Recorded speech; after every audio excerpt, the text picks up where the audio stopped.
ena bweza mudalemera kale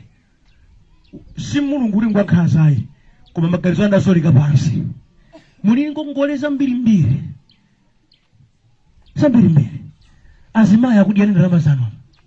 hanga mashasha mumalima zedi ambuya kulemera adalitsike mumalima zedi koma muliba oloseka chimodzi olosuli simukagula sizingateke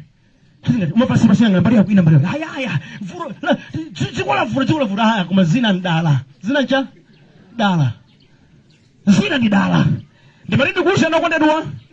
olo munga fune bwanji olo pata khala kuti bwera president amene mumamulota moyo mwanu sadzabwera pakhomo panu takuchitikisipa sidzateka malima chita zake mutu wanuso zani kuti usichita zake amen dziko lovuta galeri tidzibwezeraga mulimba lovuta galeri dziko lovuta galeri kachasolaga zigwirasi dziko lovuta galeri mbewu magulitsa zidakali munda mulya mchenga lovuta galeri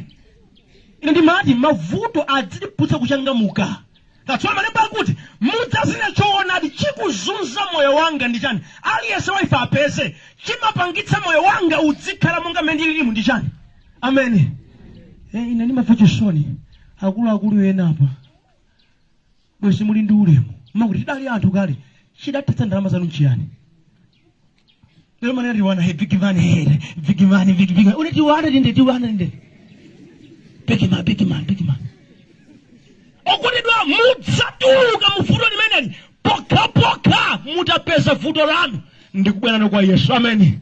ngati vuto lanu simulipeza musi kalabi kumapimbira simuthandizika ayi kondedwa chichewa china chimati kuponda minga suporoka mapazi ayi koma kuyirunjika tilimodzi kaya kuponda minga suri mapazi ngorani kodi koma kuti minga wairani kodi ukadaipewa ndenkani mavuto ene muli nawo nkuti mukulunjika chani kodi vutolo mutafika potsimikiza kuti ayi ineyo izizi ayi mukhoza bwino ena manena hayi ine vuto nkobadwira ine vuto nkudaku ine vuto ayi mwalunjika zoyipa